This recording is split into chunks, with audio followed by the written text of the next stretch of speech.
Good morning all of you. सुप्रभात प्यारे बच्चों। आज हम लोग पेज नंबर 86 पढ़ेंगे इंग्लिश के बुक में। ठीक है, आप लोग पेज नंबर 86 निकालिए और सारे बच्चे ध्यान से सुनेंगे इसको।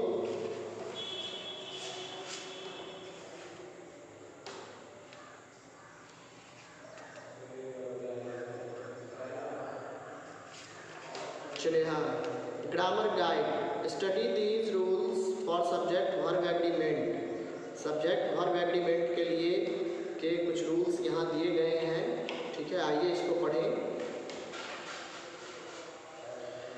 चलिए, सब्जेक्ट वर्ब एग्रीमेंट ध्यान देंगे सब, और सारे बच्चे पहले एक एक करके ऑनलाइन अटेंडेंस बना लीजिए और इंग्लिश के बुक निकालिए पेज नंबर 86 पर।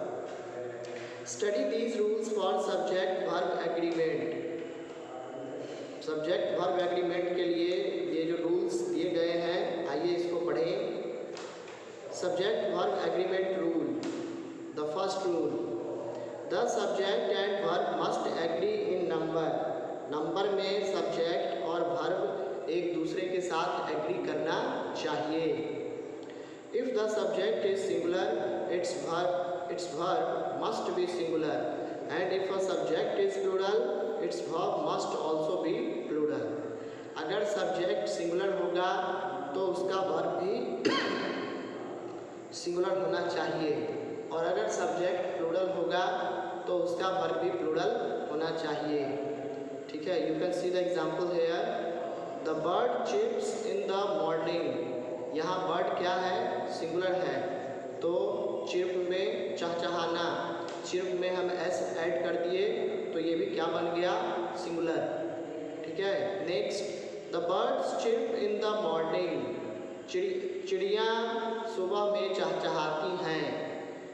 ठीक है, तो बर्ड्स यहाँ प्लूरल है तो चिर्प में से भी एस हटा दिए, यानी कि ये भी प्लूरल फॉर्म में हो गया। एक बात आपको जानना चाहिए कि वर्ब अगर अपने बेस फॉर्म में होता है तो उसे प्लूरल कंसीडर किया जाता है। ठीक है, चलिए उसके बाद next rule, the words that come between the subject and the verb do not affect the subject verb agreement. यानी कि वैसे वर्ड जो कि सब्जेक्ट और वर्ब के बीच में आते हैं, वो सब्जेक्ट वर्ब एग्रीमेंट को कभी भी प्रभावित नहीं करता है। जैसे the flowers with all their fragrance bloom. देख रहे हैं, द फ्लावर्स यहाँ पर ये सब्जेक्ट है और ब्लूम ये वर्ब है, लेकिन उसके बीच में अगर कुछ हम ऐड कर दिए तो कोई मीनिंग वगैरह कोई प्रभाव नहीं पड़ेगा। The flowers with all their fragrance bloom. ठीक है, फूल अपने सारे खुशबू के साथ महक रहा था। Next rule, if two subjects are joined together by and they take a plural verb. अगर दो अलग अलग सब्जेक्ट एंड के साथ जुड़ा हुआ है तो उस सिनेरियो में हम आर का यूज़ करेंगे, या they take a plural verb, या उनके साथ हम प्लूरल वर्ब का यूज़ करेंगे। जैसे the dog and the cat chase the mouse. The dog and the cat chase the mouse, यानी कि कुत्ता और बिल्ली ने चूहे का पीछा किया। ठीक है, तो यहाँ देख रहे हैं डॉग अलग है, द कैट अलग है, दोनों को एंड के साथ जोड़ा गया है तो कोई वर्ब में चेंजिंग नहीं होगा और वो प्लूरल वर्ब ही यूज़ किया जाएगा। Next, if two subjects are separated by and refer to the same person or thing, the verb is singular. अगर कोई दो सब्जेक्ट्स को एंड के साथ अलग किया जाता है, and refer to the same person, और वो एक ही व्यक्ति को रिप्रेजेंट करता है, और थिंग या किसी एक वस्तु को, द वर्ब इज सिंगुलर, तो वर्ब का यूज़ सिंगुलर में होगा। जैसे the singer and dancer Michael Jackson was an icon, यानी कि यहाँ सिंगर और डांसर दोनों एक ही व्यक्ति के लिए यूज़ किया गया है, and that is Michael Jackson was an icon. If each, every or no comes before the subject the verb is singular. अगर किसी भी सब्जेक्ट के पहले ईच, एवरी या नो का यूज़ किया जाता है तो हम सिंगुलर वर्ब का यूज़ करते हैं। जैसे every person loves to travel and have fun. हर एक व्यक्ति को ट्रैवल करना, यात्रा करना पसंद होता है, एंड हैव फन, और मौज मस्ती करना भी अच्छा लगता है। Next, if the subjects are both singular and are connected by or, neither, nor or either or, the verb is singular। अगर मान लीजिए अगर दो सब्जेक्ट है और सिंगुलर के साथ उसे जोड़ा जा रहा है, if the subjects are both singular and are connected by, अगर दो सब्जेक्ट्स दिया गया है और दोनों सिंगुलर के साथ जुड़ा हुआ है, दोनों सिंगुलर नाउन है, ठीक है, और उसे अगर हम और के साथ या नाइदर, नॉर या आइदर और से जोड़ते हैं तो वहाँ पर हम सिंगुलर वर्ब ही यूज़ करेंगे, ठीक है, वर्ब का यूज़ सिंगुलर में होगा। जैसे neither Joseph nor Karim is present today, ना ही जोसेफ और ना ही करीम आज उपस्थित है, ठीक है। Next, if the subjects are both plural and are connected by or, neither, nor, either or and, the verb is plural.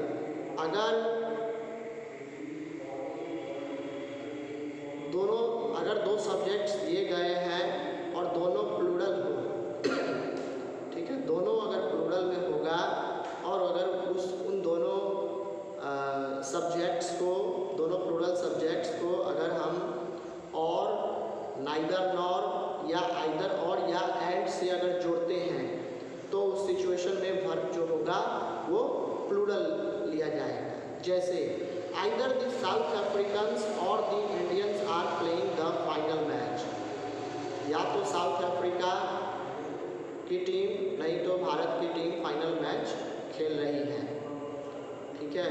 तो यहाँ देख रहे हैं साउथ अफ्रीकन्स ये क्या है, प्लूरल है, और इंडियंस भी प्लूरल है, लेकिन यहाँ और के साथ जुड़ा हुआ है, आइदर और के साथ जुड़ा हुआ है, तो हम चूँकि प्लूरल है दोनों में से अगर एक भी होता तो वहाँ भी हम प्लूरल का ही यूज़ करते, प्लूरल वर्ब का ही यूज़ किया जाता। लेकिन यहाँ तो दो अलग अलग प्लूरल सब्जेक्ट्स हैं तो ऑब्वियसली हम प्लूरल का ही यूज़ करेंगे। चलिए नेक्स्ट रूल,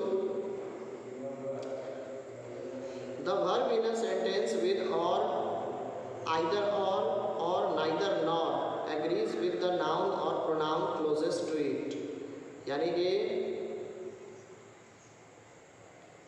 किसी भी सेंटेंस में अगर वर्ब और, आइदर और या नाइदर नॉर से जुड़ा हुआ है तो सबसे पास का जो वर्ब के जो सबसे पास में नाउन या प्रोनाउन होगा उसी के अनुसार हम वर्ब का यूज़ करेंगे। जैसे अ chocolate bar or cookies are lying in my bag, तो कुकीज़ यहाँ पर क्या है, सबसे क्लोजेस्ट है, मतलब सबसे पास में है, तो कुकीज़ के लिए हम आर का यूज़ करेंगे, ठीक है। कुकीज़ और अ chocolate bar is lying in my bag. अब देखिए, अब उसी सेंटेंस को यहाँ जस्ट अपोजिट कर दिया गया है, यानी कि सिंगुलर के जगह पर प्लूरल और प्लूरल के जगह पर सिंगुलर का यूज़ किया गया है। तो ऐसे सिचुएशन में हम सिंगुलर वर्ब यूज़ करेंगे। कुकीज़ और अ chocolate bar is lying in my bag, चूँकि ये चॉकलेट बार के लिए यूज़ किया गया है तो यहाँ हम इन का ही यूज़ करेंगे। Next is a collective noun takes up a singular verb, यानी कि कलेक्टिव नाउन वह नाउन होता है जो कि सिंगुलर वर्ब ले यूज में लाता है। जैसे collective noun a bouquet of flowers was on the table, ठीक है, फूलों का गुलदस्ता टेबल पर रखा था। Next, if a singular subject is separated from the verb by words such as along with, as well as, besides or not, the verb is singular। अगर कोई सिंगुलर सब्जेक्ट को किसी वर्ब से जो है अगर अलग किया जाता है, जैसे कि along with कुछ वर्ड्स का यूज़ करते हुए, जैसे along with, as well as, besides और not, the verb is singular। तो उस सिनेरियो में जो वर्ब यूज़ किया जाएगा वो क्या होगा? सिंगुलर। जैसे the cow along with her calves sleeps under the shed, गाय अपने बछड़ों के साथ मथान में सोती है, शेड में सोती है। नेक्स्ट है parenthesis is not considered a part of the subject. Parenthesis यानी कि अगर जैसे इस सिचुएशन में अभी हम लोग किए हुए हैं एंड हर चिल्ड्रेन, ठीक है, वो उसे सब्जेक्ट का हिस्सा नहीं माना जाता है। जैसे एग्जाम्पल के द्वारा इसको समझते हैं, Yasmin and her children likes dark chocolate, इसको कंसीडर नहीं किया जाता है। एंड हर चिल्ड्रेन जो है यहाँ ब्रैकेट में दिया गया है, देख रहे हैं, means it is not considered at all by the verb. Verb के साथ इसका कोई एग्रीमेंट नहीं होता है। Next rule, in a sentence that begins with here or there the subject comes after the verb. कोई भी सेंटेंस अगर हेयर या देयर से शुरू होता है तो उस सिचुएशन में हम वर्ब के बाद सब्जेक्ट्स का यूज़ करते हैं। जैसे there is a huge mountain ahead of us, हमारे आगे एक विशाल माउंटेन है। There are 3 mountains ahead of us, यहाँ 3 माउंटेन्स है, तो इसके लिए हम लोगों ने प्लूरल वर्ब आर का यूज़ किया। Next is when distance, period of time or sum of money is used as a unit, the verb is singular। किसी भी डिस्टेंस को यानी कि दूरी को, पीरियड ऑफ टाइम समय की अवधि को, और सम ऑफ मनी या रुपए के एक अमाउंट को, is used as a unit, इनका यूज़ यूनिट के तौर पर किया जाता है। द वर्ब इज सिंगुलर, तो यहाँ वर्ब क्या है? सिंगुलर है। 5 miles is a lot of distance, 5 मील एक बहुत लंबी दूरी होती है।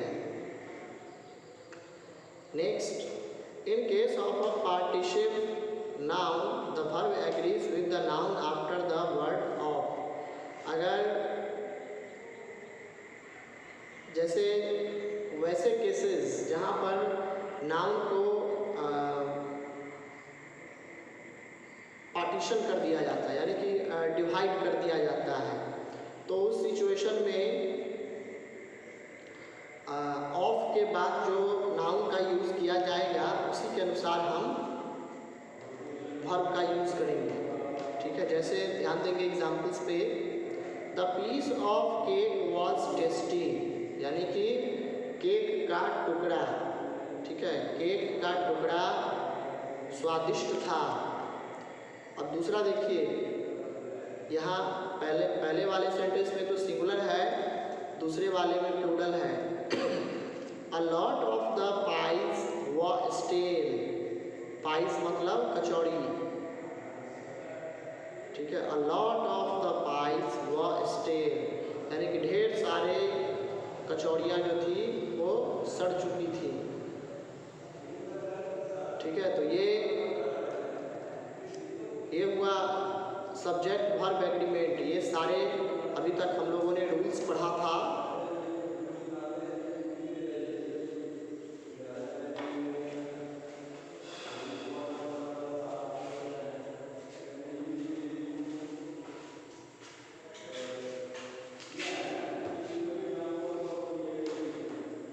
अब आइए कंप्लीट किया जाए। Fill in the blanks with the correct forms of the verbs given in the brackets.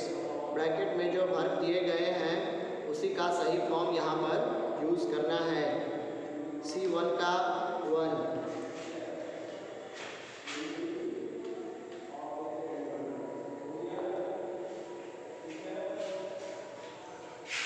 neither my sister nor my cousin knows how to knit.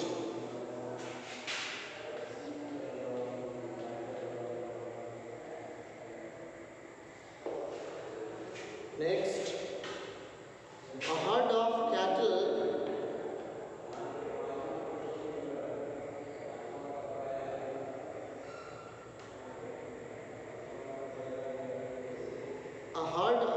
cattle eats in the valley daily. Eats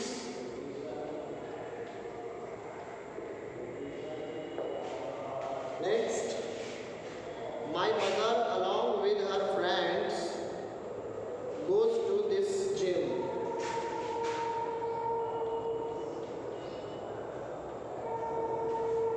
Next, a third of the country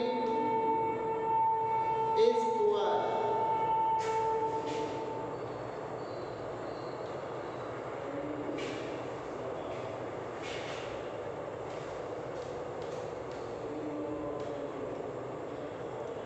Bread and butter is my favorite breakfast. Is my favorite. Okay, next. Each of the culprits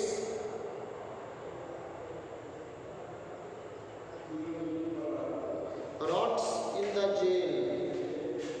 Rots. Next, Ravina and her family stay here. Stays here. Ravina stays here.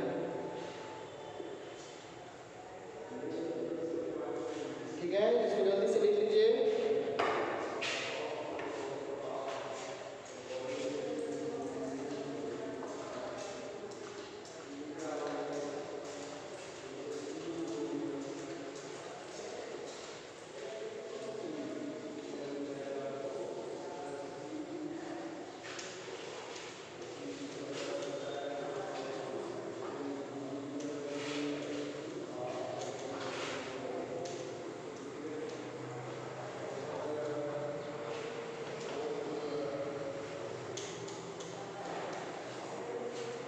तो बच्चों आज के लिए इतना ही। कल homework में आप लोग ये 3.2 घर से करके आएंगे, ठीक है।